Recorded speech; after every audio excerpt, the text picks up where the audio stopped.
студиото со вас, Маријан Ников. Добро утро, вести во 8. Македонците од Бугарија, но и од земјава во Мелник одбележаа 110 години од убиството на големиот македонски револуционер Јане Сандански. Под големо полициско обезбедување содржа се македонскиот собир, на кој повика и од домо Илинден Пирин, но не сите има можноста да отпатуваат во Бугарија. Под силно полициско обезбедување во Мелник се одбележаа 110 години од убиството на царот на Пиринот Јане Сандански. Помина добро, имаше луѓе од секаде, и од Република Македонија имаше, од Егејска дојде Никодим Царкнес, имаше луѓе од натрешноста на Бугарија, од цела Пиринска Македонија. Поставивме цвекиња и венци и на гробот на Јане Сандански, исто така и долка и Мелник, каде што беше и соборот. На Семакедонскиот традиционален собир во негов спомен присуствуваа и пратениците од ВМРО ДПМН, Сајковски, Ковачки и Мицевски, кои на Фејсбук објавија: македонски национален херој, војвода и водач на македонската револуционерна организација, кој до крајот на својот живот останал да се бори за самостојна македонска држава. Но не секој што сакал да присуствува на собирот успеал да помине граница.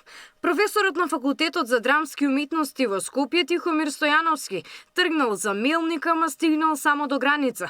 Тврди дека бугарите му забраниле влез со објаснување дека представувал закана за безбедноста на државата. Ние одиме во Пиринска Македонија на соборот на Јане Сандански во Мелник, но за жал не ми е дозволен влез.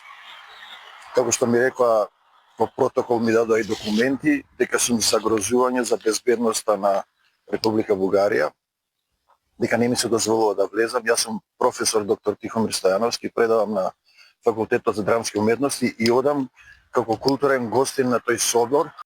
Им порача на бугарските политичари да ги признаат македонците. Дали некаде на друго место во светот се забранува култура?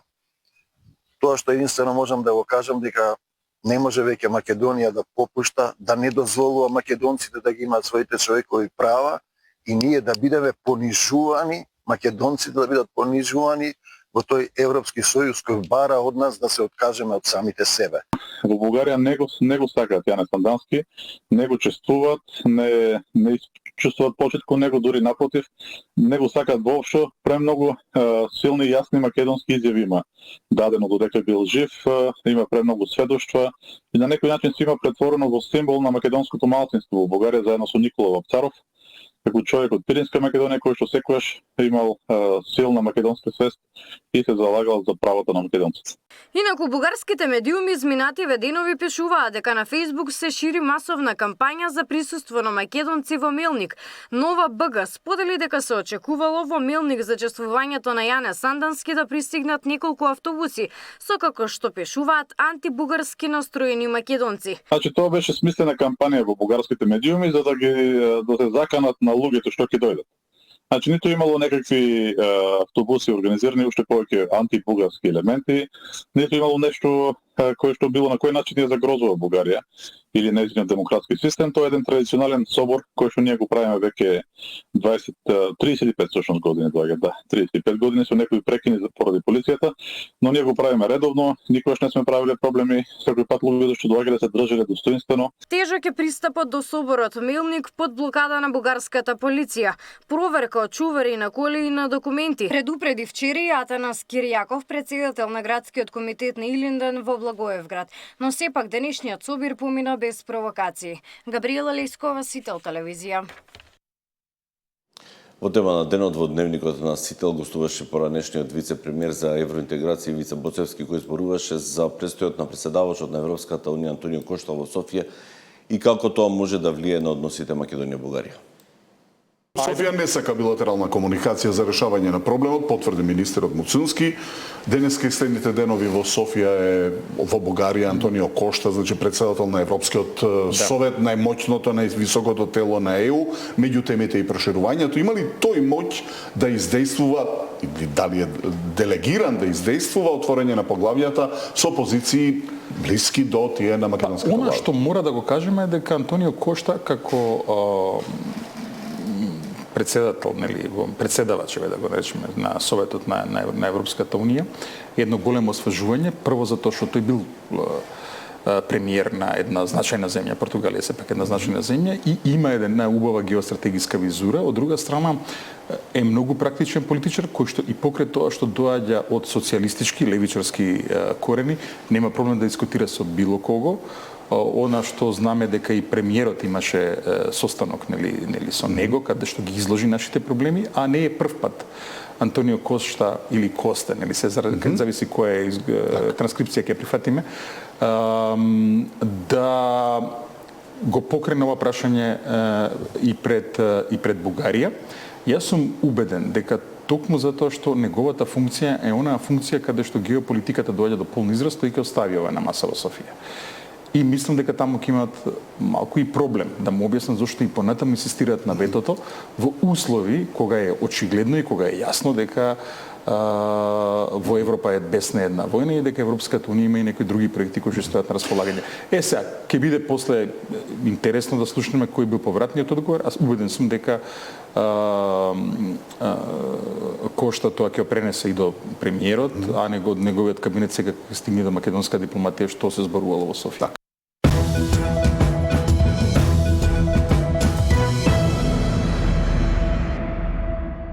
Институциите добро се справија со последиците од Кочанската трагедија, смета најголемиот дел од испитаниците во вториот дел од анкетата на Market Vision. Повеќе од половина сметаат дека и МВР и обвинителството и здравствените власти ефикасно се справиле со последиците, секој во својот доме. Само 11% сметаат дека борбата против корупцијата е интензивна и континуирана. Мнозинството е на ставот дека е потребна целосна чистка во судството. За СДСМ анкетата е манипулативна. Мнозинството граѓани сметаат дека институциите добро се справија со последиците од трагедијата во Кочани, покажува последното истражување на јавното мислење кое за МКДМК го спроведе Market Vision. Според него, речиси 2/3 од граѓаните или 65% имаат впечаток дека институциите ефикасно се справиле со последиците од трагедијата, додека 35% се убедени во спротивното. Високи 71% од анкетираните рекле дека и здравствените власти биле ефикасни во справувањето со големиот број повредени. Над половина од граѓаните или 53% сметаат дека МВР и обвинителството брзо и ефикасно ги превземале потребните мерки за утврдување на одговорноста, додека нешто под 1/3 не се убедени во тоа. Поголемиот дел од граѓаните гледаат некакво поместување во борбата против корупцијата, но и натаму останува впечатокот дека треба да се работи повеќе. Само 11% сметаат дека борбата е интензивна и континуирана, додека околу половина од граѓаните гледаат дека се вложуваат напори, но сметаат дека тоа не е доволно.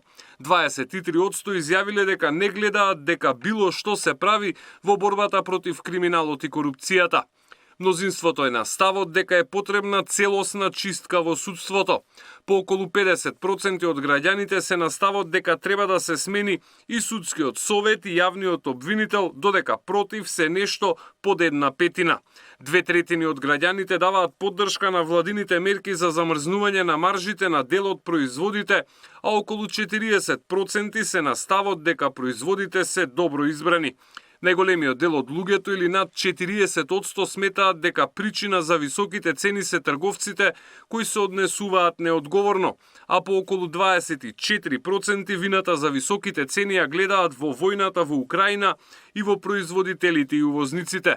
Анкетата на Market Vision е спроведена телефонски во периодот од 20 март до 17 април врз репрезентативен примерок од 1200 испитаници. За СДСМ анкетата е манипулативна. Market Vision пред само неколку недели склучила договор со владата на рекордна сума од 400.000 евра за да прави анкети и го мери мислењето и задоволството на граѓаните од работата на владата. Зар некој треба да верува во овие анкети кои служат единствено да се манипулира јавноста и се во функција на пропагандата на ДПМН, се вели во соопштението на СДСМ. Александар Спасовски, Сител телевизија. Од несреќата во Кочани во моментот на лекување во странство има 32 пациента, за денеска е најавено враќање на двајца кои се на лекување во Бугарија. Двајца повредени од трагедијата во Кочани кои беа на лекување во Литванија и Словенија. Продолжија со рехабилитација во специјализирани центри во истите земји. Посебни вежби и терапии добиваат и уште неколку пациенти во болници во странство, каде се хоспитализирани повеќе од 1 месец. Оние пак кои се враќаат дома. Во отпускните листи имаат препораки и совети од лекарите на што треба да внимаваат и како да не дојде до влошување на состојбата. Тука се више англичаните дојдени ја прават таа одлука на здравствените работници кај нас. Инаку од разговора што го имаме секојдневно со докторите од клиниките кај се нашите пациенти, укажуваат на тоа дека ќе можат пациентите да се вратат до нормална активност, нормално со тоа што ќе треба да припазуваат на влијанието на сонцето, значи ќе треба да се намашкани со фактор да имаат или да бидат на долги ракави, да не се изложени премногу дневно на сонце и така зависи од степенот на изгореност на секој пациент, нели? Англиските експерти не само што ги обучуваат македонските доктори за постапките кај пациенти со изгореници, туку и колку може да трае рехабилитацијата кај дел од повредените. Некои ќе бидат подлежни на тие методи и до 2 години. Освен во странство, како што веќе објавивме, 2 пациенти се на рехабилитација во клиниката за физикална медицина. Во моментот на лекување во странство има 32 пациенти, а за утре има најави за враќање на 2 кои беа во Бугарија. Во трагедијата во Кочани животот го загубија 62 лица, а околу 200 беа повредени. Повеќе од 100 беа испратени на лекување во 22 европски земји. Сања Димитровска, Сител телевизија.